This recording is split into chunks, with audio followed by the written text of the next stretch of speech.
ನಮಸ್ತೆ ಎಲ್ಲರಿಗೂ. ನಾನು ಕಾವ್ಯ. ನನ್ನ ಕುಕ್ ಆ್ಯಂಡ್ ಚಿಲ್ ಚಾನೆಲ್ಗೆ ಸ್ವಾಗತ. ಎಲ್ಲರಿಗೂ ಹೊಸ ವರ್ಷದ ಆರ್ಥಿಕ ಶುಭಾಶಯಗಳು. ಇವತ್ತಿನ ರೆಸಿಪಿ, ಹೊಸ ವರ್ಷ ಅಂದಮೇಲೆ ಇದನ್ನು ಒಂದು ಕೇಕಿಂದನೇ ಪ್ರಾರಂಭ ಮಾಡೋಣ. ಬನ್ನಿ, ಇವಾಗ ಈಸಿಯಾಗಿ ಮನೆಯಲ್ಲಿ ನಾವು ಕೇಕನ್ನು ಹೇಗೆ ಮಾಡೋದು ಅನ್ನೋದನ್ನು ನಿಮಗೆ ತೋರಿಸ್ಕೊಡ್ತಾ ಇದ್ದೇನೆ. ಕ್ವಿಕ್ಕಾಗೆ ನೋಡ್ಕೊಂಡು ಬರೋಣ. ತುಂಬಾ ಈಸಿಯಾಗಿ ಮಾಡ್ಕೊಳ್ಬೋದು.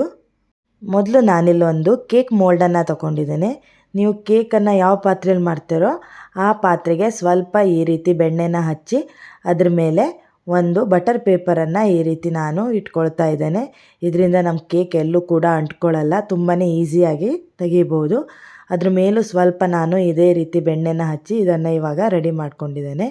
ಈಗ ಒಂದು ಬೌಲನ್ನು ತಗೊಂಡು ಇದರಲ್ಲಿ ನಾನು ಇದನ್ನು ಎಲ್ಲ ಮೆಜರಿಂಗ್ ಕಪ್ಪಿಂದನೇ ತಗೊಂಡಿದ್ದೇನೆ. 1 ಕಪ್ ಆಗೋವಷ್ಟು ಮೊಸರು ಜೊತೆಗೆ 1 ಕಪ್ ಆಗೋವಷ್ಟು ಸಕ್ಕರೆ ಪೌಡರ್ನ ತೊಗೊಂಡಿದ್ದೇನೆ. ನೀವು ಸ್ವೀಟನ್ನು ನೋಡಿ ಸ್ವಲ್ಪ ಹೆಚ್ಚು ಕಡಿಮೆ ಹಾಕ್ಕೊಳ್ಬೋದು. ಇದನ್ನು ಇವಾಗ ಒಂದು ಸ್ಟ್ರೈನರ್ನಿಂದ ಚೆನ್ನಾಗಿ ಇದನ್ನು ಈ ರೀತಿ ಮಿಕ್ಸ್ ಮಾಡ್ಕೊಳ್ಬೇಕು. ಇವಾಗ 1/4 ಕಪ್ ಆಗೋವಷ್ಟು ಬೆಣ್ಣೆನ ನಾನು ಹಾಕ್ಕೊಂಡಿದ್ದೇನೆ. ನೀವು ತುಪ್ಪ ಅಥವಾ ಎಣ್ಣೆ ಯಾವುದನ್ನು ಬೇಕಾದ್ರೂ ಯೂಸ್ ಮಾಡ್ಬೋದು. ಇದನ್ನು ಹಾಕಿ ಕೂಡ ಇದೇ ರೀತಿ ಚೆನ್ನಾಗಿ ಇದನ್ನು ಮಿಕ್ಸ್ ಮಾಡ್ಕೊಳ್ಬೇಕು. ಸ್ವಲ್ಪ ಅದು ಕಲರ್ ಚೇಂಜ್ ಆಗಬೇಕು, ಅಲ್ಲಿ ತನಕ ಮಿಕ್ಸ್ ಮಾಡಿಕೊಂಡು ಇವಾಗ ಇಲ್ಲಿ ನಾನು ವೆನಿಲಾ ಎಸೆನ್ಸನ್ನು ಹಾಕ್ಕೊಳ್ತಾ ಇದ್ದೇನೆ. ನಾನಿಲ್ಲಿ ಲಿಕ್ವಿಡ್ ಇಡಲಿಲ್ಲ, ಹಾಗಾಗಿ ಈ ರೀತಿ ಫ್ರೆಶ್ ಆಗಿರೋದನ್ನೇ ಈ ರೀತಿ ತೆಗೆದು ಹಾಕ್ಕೊಳ್ತಾ ಇದ್ದೇನೆ. ಇದರಿಂದ ಫ್ಲೇವರ್ ತುಂಬಾ ಚೆನ್ನಾಗಿ ಬರುತ್ತೆ. ನಮಗೆ ಲಿಕ್ವಿಡ್ಗಿಂತನೂ ಈ ರೀತಿ ಇನ್ನೂ ಘಮ ತುಂಬಾ ಚೆನ್ನಾಗಿರುತ್ತೆ ಇದ್ರದ್ದು. ಈ ರೀತಿ ಇದನ್ನು 2 ಡ್ರಾಪ್ ಆಗೋವಷ್ಟು ಹಾಕ್ಕೊಂಡಿದ್ದೇನೆ. ಹಾಕಿ ಕೂಡ ಚೆನ್ನಾಗಿ ಇದನ್ನು ಮಿಕ್ಸ್ ಮಾಡ್ಕೊಳ್ತಾ ಇದ್ದೇನೆ. ಈ ರೀತಿ ಮಿಕ್ಸ್ ಮಾಡಿಟ್ಟಿದ್ದೇನೆ. ಇವಾಗ ಇದ್ರ ಮೇಲೆ ಡ್ರೈ ಇಂಗ್ರೀಡಿಯೆಂಟ್ಸನ್ನು ಹಾಕ್ಕೊಳ್ಳೋಣ.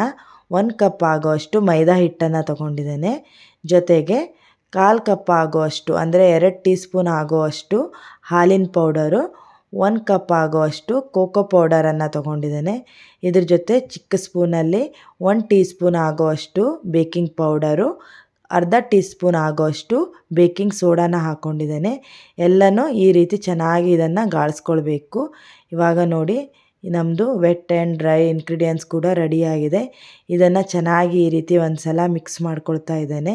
ಈ ರೀತಿ ಮಿಕ್ಸ್ ಮಾಡ್ಕೊಂಡ ನಂತರ ಇವಾಗ ನಮಗೆ ಎಷ್ಟು ಬೇಕೋ ನೋಡಿಕೊಂಡು ಹಾಲನ್ನು ಹಾಕ್ಕೊಳ್ತಾ ಇದ್ದೇನೆ. ಈ ರೀತಿ ಸ್ವಲ್ಪ ಹಾಲನ್ನು ಹಾಕಿ ಚೆನ್ನಾಗಿ ಇದನ್ನು ಮಿಕ್ಸ್ ಮಾಡ್ಕೊಳ್ಬೇಕು. ಇದನ್ನು ತುಂಬ ಥಿಕ್ಕಾಗೂ ಮಾಡಬಾರ್ದು. ನೋಡಿ, ಈ ಕನ್ಸಿಸ್ಟೆನ್ಸಿ ಕರೆಕ್ಟಾಗಿದೆ. ಇವಾಗ ನಾನು ಈ ಮೋಲ್ಡಲ್ಲಿ ಇದನ್ನು ಹಾಕ್ಕೊಳ್ತಾ ಇದ್ದೇನೆ. ಈ ಬ್ಯಾಟರನ್ನು ಹಾಕ್ಕೊಂಡು ಒಂದು ಸಲ ಈ ರೀತಿ ಟ್ಯಾಪ್ ಮಾಡಿದರೆ ಆಯಿತು. ನಾನಿಲ್ಲಿ ಸಾಲ್ಟೆಡ್ ಬಟರನ್ನು ತೊಗೊಂಡಿದ್ರಿಂದ ಉಪ್ಪನ್ನು ಸೇರಿಸ್ಕೊಳ್ಳಿಲ್ಲ. ನೀವು ಅನ್ಸಾಲ್ಟೆಡ್ ಬಟರನ್ನು ತೊಗೊಂಡ್ರೆ ಅಥವಾ ಎಣ್ಣೆನ ತೊಗೊಂಡ್ರೆ 1 ಪಿಂಚ್ ಆಗೋಷ್ಟು ಉಪ್ಪನ್ನು ಹಾಕ್ಕೊಳ್ಳಿ. ಇವಾಗ ಇಲ್ಲಿ ನಾನು ಇದನ್ನು ಓವನಲ್ಲಿ ಬೇಕ್ ಮಾಡಲಿಕ್ಕೆ ಇಟ್ಟಿದ್ದೇನೆ. ನಾನು ಮೊದಲೇ ಈ ಓವನನ್ನು 10 ನಿಮಿಷ ಪ್ರೀ ಹೀಟ್ ಮಾಡ್ಕೊಂಡಿದ್ದೆ. ಇವಾಗ 180 ಡಿಗ್ರಿಯಲ್ಲಿ ಇದನ್ನು 40 ನಿಮಿಷ ಬೇಕ್ ಮಾಡಲಿಕ್ಕೆ ಇಟ್ಟಿದ್ದೇನೆ. ನೋಡಿ ಎಷ್ಟು ಚೆನ್ನಾಗಿ ಉಬ್ಬು ಬಂದಿದೆ. ಇದನ್ನು ನಾನೊಂದು ಟೂತ್ ಪಿಕ್ನ ಸಹಾಯದಿಂದ ಬೆಂದಿದೆಯೋ ಇಲ್ಲ ಅಂತ ನೋಡ್ತಾ ಇದ್ದೇನೆ. ಚೆನ್ನಾಗಿ ಬೆಂದಿದೆ. ಇವಾಗ ಇದನ್ನು ತಣ್ಣಗಾಗಲಿಕ್ಕೆ ಅದ್ರ ಮೇಲೆ ಒಂದು ಬಟ್ಟೆನ ಹಾಕಿ 1-2 ಅವರ್ನ ಬಿಡಬೇಕು. ಇವಾಗ ನಾನು ಅಲ್ಲಿ ತನಕ ಅದ್ರ ಮೇಲೆ ಹಾಕಿರೋ ಚಾಕ್ಲೇಟ್ ಗನಾಶನ್ನು ರೆಡಿ ಮಾಡ್ಕೊಳ್ಳೋಣ. ಇದಕ್ಕೆ ಸ್ವಲ್ಪ ನಾನು ಇಲ್ಲಿ ವಿಪ್ಪಿಂಗ್ ಪೌಡರನ್ನು ತೊಗೊಂಡಿದ್ದೇನೆ. ನೀವು ವಿಪ್ಪಿಂಗ್ ಕ್ರೀಮ್ ಇದ್ದರೂ ಕೂಡ ಹಾಕ್ಕೊಳ್ಬೋದು. ಅದಕ್ಕೆ ಸ್ವಲ್ಪ ಹಾಲನ್ನು ಮಿಕ್ಸ್ ಮಾಡಿ ಇಟ್ಕೊಂಡಿದ್ದೇನೆ. ಈಗ ನಾನು ಅಮೂಲ್ ಅವರ ಡಾರ್ಕ್ ಚಾಕ್ಲೇಟನ್ನು ತೊಗೊಂಡಿದ್ದೇನೆ. ನೀವು ಯಾವ ಕಂಪ್ನಿದೇ ಬೇಕಾದರೂ ಚಾಕ್ಲೇಟನ್ನು ತೊಗೊಳ್ಬೋದು. ಇವಾಗ ಇದನ್ನು ಕೂಡ ಅದೇ ಬೌಲಲ್ಲಿ ನಾನು ಹಾಕ್ಕೊಳ್ತಾ ಇದ್ದೇನೆ. ಇವಾಗ ಈ ಚಾಕ್ಲೇಟನ್ನು ಡಬಲ್ ಬಾಯ್ಲರಲ್ಲಿಟ್ಟು ಬಾಯ್ಲ್ ಮಾಡ್ಕೊಳ್ಬೇಕು. ಈ ರೀತಿ ಇದನ್ನು ಚೆನ್ನಾಗಿ ಮೆಲ್ಟ್ ಆಗೋ ತನಕ ನಾವು ಇದೇ ರೀತಿ ಇದನ್ನು ತಿರುಗಿಸ್ತಾ ಇರಬೇಕು.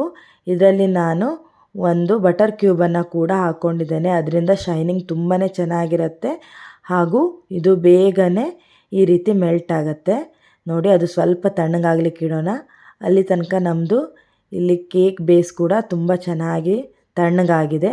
ಇದನ್ನು ಇವಾಗ ಈ ರೀತಿ ನಾನು ಒಂದು ಪ್ಲೇಟಲ್ಲಿ ಇಟ್ಕೊಳ್ತಾ ಇದ್ದೇನೆ. ಈ ರೀತಿ ಟ್ಯಾಪ್ ಮಾಡಿದರೆ ಅದು ಬಂದುಬಿಡುತ್ತೆ. ಅಷ್ಟು ಚೆನ್ನಾಗಿ ಇದು ಎದ್ದು ಬರುತ್ತೆ. ಅದಕ್ಕೆ ಹಚ್ಚಿರೋ ಈ ಬಟರ್ ಪೇಪರನ್ನು ಕೂಡ ತಗೊಳ್ತಾ ಇದ್ದೇನೆ. ನೋಡಿ ಎಷ್ಟು ಚೆನ್ನಾಗಿ ಇದು ಬೆಂದು ಬಂದಿದೆ. ತುಂಬಾ ಸಾಫ್ಟಾಗಿ ಕೂಡ ಆಗಿದೆ. ಇವಾಗ ಇದನ್ನು ನಾವು ಒಂದು ದಾರನ ತಗೊಂಡು ಈ ರೀತಿ ಕಟ್ ಮಾಡ್ಕೊಳ್ತಾ ಇದ್ದೇನೆ. ಇದರಿಂದ ಇದು ಈಕ್ವಲ್ ಆಗಿ ನಮ್ಮದು ಚೆನ್ನಾಗಿ ಕಟ್ಟಾಗಿ ಬರುತ್ತೆ. ನಾವು ಚಾಕುನ ಯೂಸ್ ಮಾಡೋಕ್ಕಿಂತ ಈ ರೀತಿ ದಾರದಲ್ಲಿ ಕಟ್ ಮಾಡಿದರೆ ಇದು ತುಂಬಾ ಚೆನ್ನಾಗಿ ಬರುತ್ತೆ. ನೋಡಿ ಈ ರೀತಿ ಚೆನ್ನಾಗಿ ಕಟ್ಟಾಗಿದೆ. ಇವಾಗ ಇದ್ರ ಮೇಲೆ ನಾನು ಸ್ವಲ್ಪ ಶುಗರ್ ಸಿರಪ್ಪನ್ನು ಈ ರೀತಿ ಹಾಕ್ಕೊಳ್ತಾ ಇದ್ದೇನೆ. ಇದರಿಂದ ಸ್ವಲ್ಪ ಸ್ವೀಟ್ನೆಸ್ ಇಲ್ಲ ಅಂದರೂ ಅದು ತುಂಬ ಚೆನ್ನಾಗಿ ಅಡ್ಜಸ್ಟ್ ಆಗುತ್ತೆ.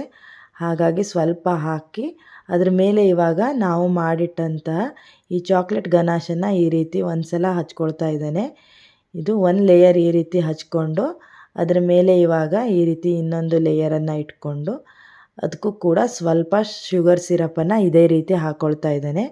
ಹಾಕ್ಕೊಂಡು ಅದ್ರ ಮೇಲೂ ಕೂಡ ಈ ರೀತಿ ಇದನ್ನು ಅಪ್ಲೈ ಮಾಡ್ಕೊಳ್ಬೇಕು. ನೋಡಿ ಇದು ಎಷ್ಟು ನೀಟಾಗಿ ಬಂದಿದೆ. ನಾವು ಮನೆಯಲ್ಲಿ ಈ ರೀತಿ ಮಾಡಿ ಮಕ್ಕಳಿಗೆ ಕೊಟ್ಟರೆ ತುಂಬಾ ಇಷ್ಟಪಟ್ಟು ತಿಂತಾರೆ.